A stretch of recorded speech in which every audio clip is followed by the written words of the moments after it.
그러다 보니까 MBN 뉴스가 굉장히 나름 이렇게 퀄리티가 높아지면서 상당히 지금 YTN의 그 시청률을 뒤쫓고 있었어요. 네. 잘 모르셨겠지만 종편이 넘어가기 직전 상황에만 해도 주중에 낮 시간대는 우리가 YTN을 계속 이겼어요.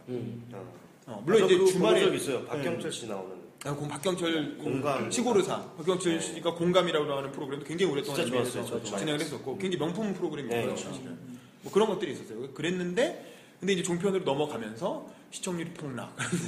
종편으로 묶이면서 갑자기 옛날에 전혀 문제 안 됐던 뭐 정교조니 뭐 이런 그런 쪽 인사들이 인터뷰 거부, 출연 거부. 그것도 정봉주 의원도 그랬죠. 정봉주 의원도 사실 원래 제가 유일하게 MBN을 보는 이유가 오성국 박사님. 오성국 박사님도 많이 나오시고 지금도 많이 나오시고.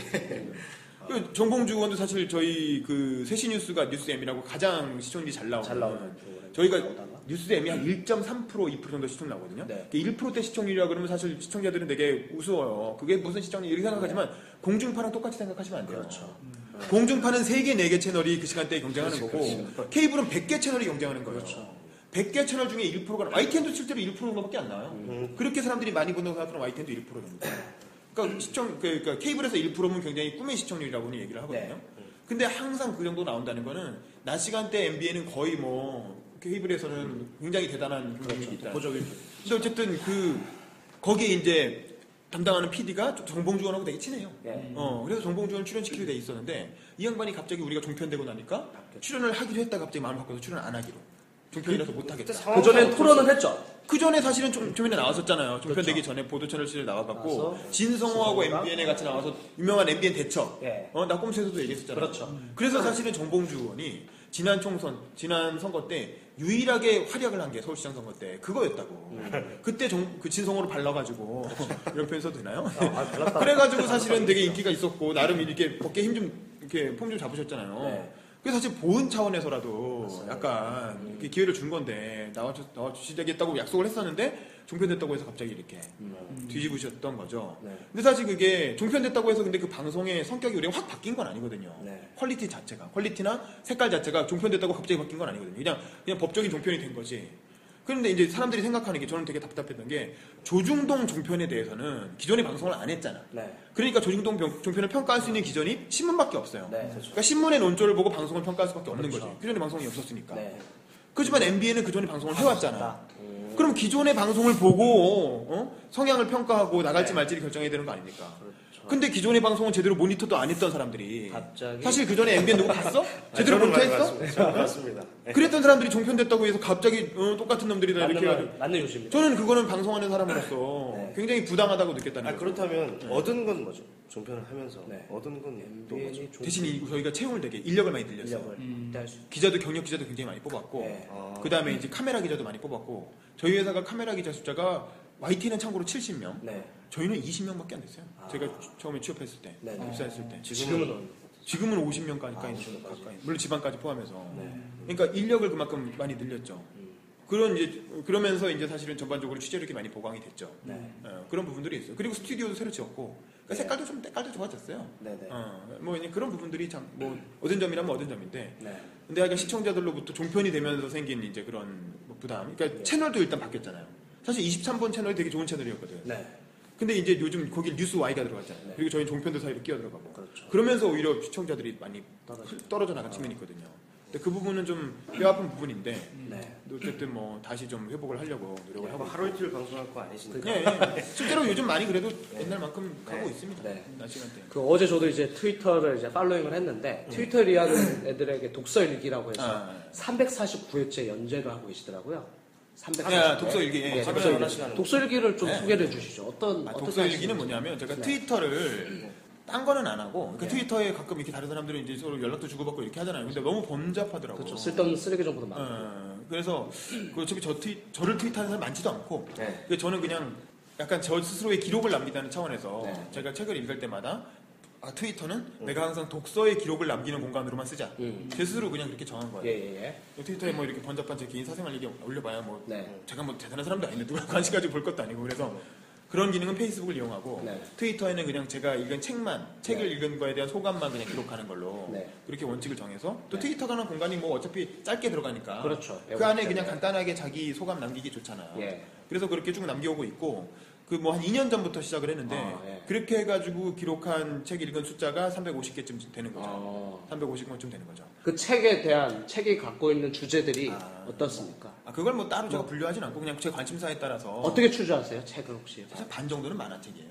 제가 만화를 되게 좋아해요. 진짜요? 제가 만화책을 되게 근데 만화책이지만 네. 그래도 예를 들면 이제 데스카 오사무의 붓다 네. 뭐 이런 거 있잖아요. 만화지만 아니면 박시백의 조선왕조실록 뭐 잘 모르겠습니다. 그게 아니어서 전혀 모르겠습니다. 그게 뭐냐면 만화책이지만 약간 교양 만화인데 그렇다고 너무 그냥 이렇게 학생들 읽으라는 그런 그것도 교양 아니고. 만화도 아니고 네. 그래서 사실 만화를 통해서 건질 수 있는 게 굉장히 많거든요. 많죠. 기억도 잘 되고 네. 그러네.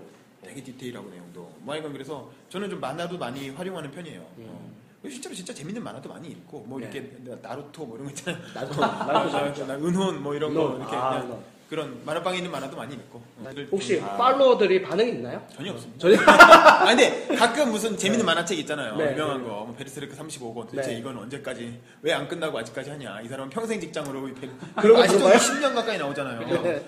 그랬더니 그런 거는 좀 반응이 그랬더니 저도 그거 봤는데 1년 만에 신간이 나왔군요. 뭐 그런 거 좀 반응이 있는데 네. 그리고 또 이코노미스트의 네. 읽기 모임. 네. 아까 저기 이제 싸이월드 띄워주셨었는데 그 독서 포럼에 대해서 좀 소개해 주시죠. 오늘 3시에 또 열린다고요? 네. 네. 그러니까 제가 두 가지 종류의 스터디를 해요. 네. 두 가지 종류 하는데 그러니까 매주 토요일 오전에는 이코노미스트를 읽는 모임을 합니다. 네. 그리고 격주로 토요일 오후에 네. 독서 모임을 해요. 그 두 가지 종류의 스터디가 있고 네. 그러니까 이코노미스트하고 독서 모임이 약간 별개인데 어쨌든 그래도 뭐 시간 되는 애들은 그냥 다 참여하기도 하고 시간 네. 안 되는 사람은 이제 돌아가면서 참여를 합니다. 네. 그러니까 이코노미스트 모임은 아시죠? 영자 신문 이코노미스트. 네. 사실 이코노미스트라는 신문이 굉장히 중요하고 예. 우리 전 세계 오피니언 리더들이 많이 읽는 그 잡지잖아요. 네. 근데 사실 영어가 되게 수준이 어렵고 뭐 그래요. 분량도 많고 네. 솔직히 뭐 이렇게 근데 한 가지 확실한 거는 꾸준히 읽으면 반드시 보답이 옵니다. 어떤 보답이에요? 이게 왜냐하면 우리나라 사람들이 잘 이렇게 크게 관심을 갖지 않는 그런 어떤 세계적인 이슈들에 대해서 남들보다 조금 더 먼저 이렇게 네. 이해하게 되는 거죠. 그리고 좀 더 이렇게 그리고 진짜 깊이 있는 그런 분석이 나와요. 네. 좀 깜짝깜짝 놀래요. 사실 우리나라 언론에서 사실 보기 힘든 좋은 기사들이 굉장히 많거든요. 네. 그래서 전 세계적으로 그러니까 뭐 단적으로 이런 거 말씀. 이코노미스트는 이렇게 앞에 커버 스토리가 있고 앞장을 넘기면 뒤에 본 기사가 나오기 전에 이렇게 주요 기사 내용 요약하는 네. 주요 기사 앞에 몇 개를 요약해서 한 4-5개를 올려놔요. 네. 근데 그거의 제목이 리더스예요. 리더스. 리더스가 이제 R로 시작하는 리더가 아니라 L로 L로. 시작하는 리더. 그러니까 그야말로 전 세계 지도자들. 네. 그러니까 지도자들 바쁘잖아요. 예. 바쁘니까 이 기사 다 읽을 시간 없으니까 리더들만 읽어라 이거지. 리더들이 이거라도 읽어라 이거지. 아, 그 짧게 리더스는 누가 읽냐면은 네. 오바마 대통령이 읽는 거예요. 그렇죠? 그렇죠. 그리고 영국의 지금 캐메론 총리가 읽겠죠. 네. 그리고 전 세계 주요 지도자들이 뭐 중국의 뭐 푸진타오 이런 사람들 번역해서 읽겠죠. 그렇죠. 보좌관들이 번역. 이명박 대통령도 이코노미스트 계속 번역해가지고 보고를 받는 채널이 있을 거예요. 네. 그 정도로 전 세계 지도자들이 다 읽는 책이고 읽는 잡지고 그렇기 때문에 사실은 그걸 같이 읽는다는 거는 굉장히 의미가 있습니다. 이런 그런 전 세계의 큰 지적인 흐름에 동참한다는 의미가 있고. 네. 근데 이거를 어차피 개인적으로 읽으려면 절대 안 읽어져요. 그렇죠. 그쵸? 누가 읽겠어요, 그걸 개인적으로? 시간 내서도 어렵다. 절대 어렵단 네. 말이에요. 그런데 그 많이 읽을 필요도 없어요. 우리나라 사람들이 관심 가지는 그 뭐 커버 스토리라든가 아니면 미국 대선 문제라든가 한국 관련된 기사가 가끔 나온다든가 북핵 네. 문제가 나오고 그런 것들만 몇 개 읽으면 되거든. 그러니까 저는 일주일에 한 2개에서 3꼭지. 그 정도만 꾸준히 읽는 거예요. 모여서 같이. 몇 가지 뭐 사례를 좀 만약에 소개를 해주신다면. 제가 언론사 시험 볼 때 이런 일이 있었어요. 그러니까 오바마 대통령이 처음 후보가 돼가지고 예. 2007년, 2008년 오바마라는 사람이 처음으로 언론에 나오는 거야. 그때 MBC였나요? 하여간 이때 필기 시험 주제로 다음에 5명의 이름을 딱 주면서 네. 5명의 이름을 주면서 그 5명 중에 한 명을 자기가 인터뷰한다고 생각하고 네. 가상 인터뷰 기사를 한번 써보라는 그런 평가 주제가 있었어. 필기에서. 그 중에 나온 사람이 그때 나온 게 뭐 노무현, 네. 김정일, 네. 뭐 이건희. 그 다음에 또 한 명이 하여간 한국 사람이 하나 더 있었고 그 다음에 오바마가 있었어요. 외국인 중에서 유일하게 오바마. 예. 근데 대부분 사실 그 당시에 뭐 노무현 대통령도 뭐 한참 시끄러웠고 김정일 뭐 이건희 뭐 네. 그러니까 대부분은 그런 사람들을 정했다 이거지. 네. 근데 오바마라는 사람들은 사실 그냥 잘 몰랐어요. 몰랐대죠. 뿅 하고 네. 근데 저는 이코노미스트를 꾸준히 읽었잖아요. 네. 2006년부터 계속 읽었거든요. 이코노미스트에서 오바마에 대해서 계속 이렇게 써왔거든요. 네. 그러니까 저는 그걸 읽은 게 있었기 때문에 오바마를 딱 잡아가지고 예. 이 오바마가 튀긴 거 아세요? 그러니까 혼혈인 거 아세요? 네, 알고 있습니다. 그 당시만 하나 여자가요? 오랜만에 그렇죠. 기자님이 이제서 나오겠죠. 외국인 엄마는 미국 사람이잖아요. 그래서 이제 그렇게 된 건데 미국에서 태어났으니까 미국 사람인 거죠. 그렇죠. 근데 이제 그런 것 때문에 사실 그걸 뭐라 그러냐면은 오레오라는 과자 있잖아요. 네. 쿠키. 네, 이거 검은 거랑 흰 거가 섞여 있잖아요. 그래서 오바마를 미국에서는 그 과자에 빗대가지고 진짜 흑인이 아니다라는 거야. 흑인인 것처럼 좀 벗겨보면 하얀 크림이 나오잖아요. 네. 그래서 이제 정통 흑인 제시 잭슨 목사라든가 정통 흑인 운동을 했던 사람들이 보기에는 얘는 약간 좀 이렇게 아닌 거예요, 정통이. 그래가지고 약간 좀 비판하는 흐름이 있었어요. 흑인 사회 내에서도. 그런 것들은 사실 국내에서는 별 잘 모르잖아요. 알아볼 수가 없죠. 정통 논란. 그게 또 있어요, 오바마에 대해서. 근데 저는 이제 이코노미스트에서 그런 점들을 계속 지적을 해왔거든요. 네. 그래서 제가 그 예상 질문 같은 거 뽑으라 그랬을 때 예. 그런 부분들도 이제 질문을 하고. 아. 근데 이코노미스트를 안 읽었으면 사실 국내 언론에서 그렇죠. 전혀 그게 그런 소개가 부분이요. 안 됐던 부분이었거든요. 네. 그러니까 뭐 그런 거예요. 이게 꾸준히 이렇게 읽어 나가면 네. 분명히 남과 다릅니다. 분명히 남과 다른 나름의 안목과 시각을 갖출 수가 있는 것 같아요.